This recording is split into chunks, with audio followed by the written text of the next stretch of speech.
Perkenalkan, nama saya Henry dari kelas RPL 11. Di sini saya akan menjelaskan tugas basis data dari halaman 35.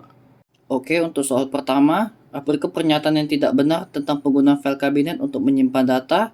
Untuk jawabannya ada di halaman 2, dan jawabannya adalah A, rawan terhadap serangan hacker. Kenapa? Karena file kabinet masih merupakan file fisik, yaitu file kertas, sehingga tidak akan terjadi serangan hacker. Oke, untuk soal yang kedua, manfaat penggunaan basis data dalam bisnis memberikan kemudahan kepada pelanggan. Berikut yang bukan contoh penggunaan sistem basis data yang memberikan kemudahan kepada pelanggan adalah, untuk jawabannya ada di halaman 4-7, dan jawabannya adalah D. Di supermarket, pengelola dapat mengontrol stok barang. Kenapa? Karena di jawaban yang A ini, penggunaannya menggunakan basis data.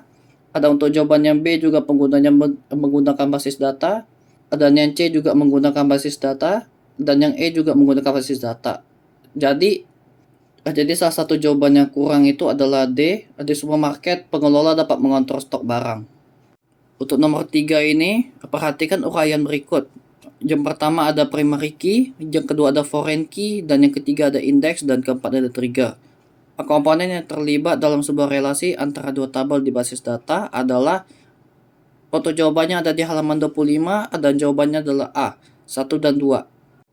Untuk soal keempat ini, berikut yang bukan merupakan dapat menerapkan konsep basis data relasional, yaitu untuk jawabannya ada di halaman 13, dan jawabannya adalah D.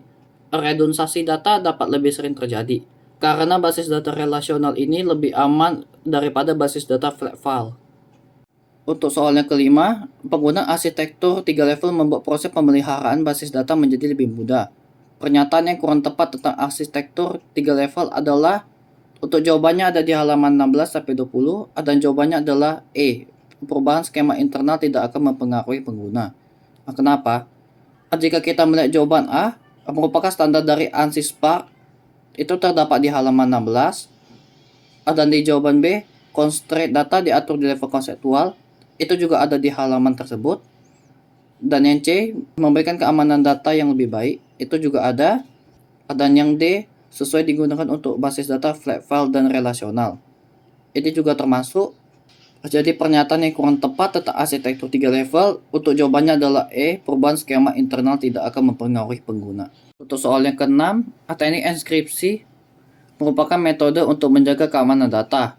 Dalam arsitektur 3 level, metode tersebut ditentukan pada level. Untuk jawabannya ada di halaman 19, dan jawabannya adalah A, internal. Untuk soal ketujuh, pada sebuah sistem basis data di supermarket, jika seorang pelanggan membeli 10 sabun mandi merek X, stok sabun mandi tersebut seharusnya berkurang sebanyak 10. Pengurangan stok dilakukan secara otomatis oleh objek basis data yang disebut. Untuk jawabannya ada di halaman 22, dan jawabannya adalah D, trigger. Kenapa jawabannya trigger? Karena kita mengupdate stok barang masuk dan keluar itu di bagian trigger. Untuk soal nomor 8, pada sistem basis data bank, setiap pembukaan akun baru akan menambahkan data baru ke basis data bank. Bahasa pemrograman SQL yang digunakan untuk menambahkan data baru tersebut disebut. Untuk jawabannya ada di halaman 21, dan jawabannya adalah D, DML. Karena di bagian DML ini terdapat suatu perintah untuk menambahkan data, yaitu insert. Untuk soal nomor 9, seorang peserta didik mempunyai data-data sebagai berikut: nama, jenis kelamin, tanggal lahir, telepon, dan alamat. Ketika data tersebut disimpan ke dalam sebuah basis data, yang akan terjadi adalah, untuk jawabannya ada di halaman 23, dan jawabannya adalah B, tanggal lahir akan menjadi atribut. Karena apa? Karena atribut ini adalah karakteristik dari sebuah entitas. Untuk soal ke-10, sebuah DBMS mempunyai banyak kemampuan. Salah satu kemampuan DBMS adalah mencegah agar seorang pengguna melakukan perubahan data sebelum pengguna lain menyelesaikan transaksinya. Fitur tersebut berhubungan dengan, untuk jawabannya ada di halaman 27, dan jawabannya adalah C, concurrency control system. Soal pertama esai, mengapa penggunaan basis data relasional lebih baik daripada flat file? Jelaskan.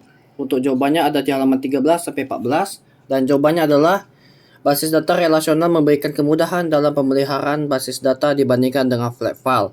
Sebagai contoh, jika kita harus mengedit alamat dan mengubah nomor telepon, maka administrator basis data harus mengedit semua itu. Bayangkan jika terdapat 10.000 alamat dan nomor telepon, maka administrator harus mengedit 10.000 record data. Sedangkan basis data relasional, data hanya perlu diubah dan disimpan sekali. Ada untuk jawaban yang kedua, basis data flat file lebih rentan terjadi redundansi data dibandingkan dengan basis data relasional. Hal ini bisa terjadi karena pada basis data flat file, data disimpan berulang kali, sedangkan basis data relasional, data hanya perlu disimpan sekali saja. Soal kedua esai, jelaskan perbedaan antara level eksternal dan konseptual dalam arsitektur 3 level. Untuk jawabannya ada di halaman 17-18 dan soalnya adalah level eksternal digunakan untuk menggambarkan bagian basis data yang terkait dengan cara data ditampilkan kepada setiap pengguna. Sebagai contoh, pengguna marketing tertarik kepada data penjualan, sementara departemen produksi tertarik kepada data penjualan. Data penjualan yang sama ditampilkan kepada dua pengguna yang berbeda untuk tujuan yang berbeda. Sedangkan level konseptual digunakan untuk menggambarkan jenis data yang disimpan di dalam basis data serta hubungan antar data tersebut. Ada level konseptual dibangun untuk mendukung level eksternal.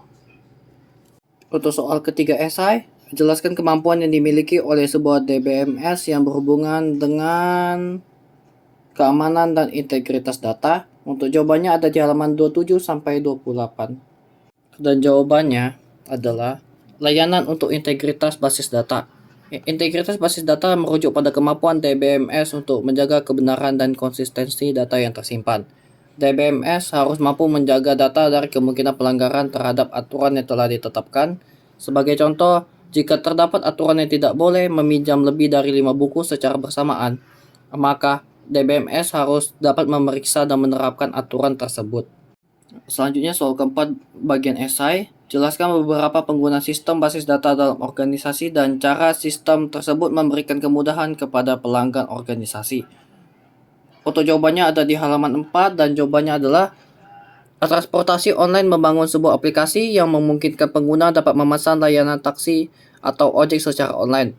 Pelanggan merasa nyaman karena bisa memesan taksi atau ojek dari mana saja menggunakan telepon genggam mereka. Dan juga pelanggan dapat melihat tarif yang harus dibayar sebelum memesan.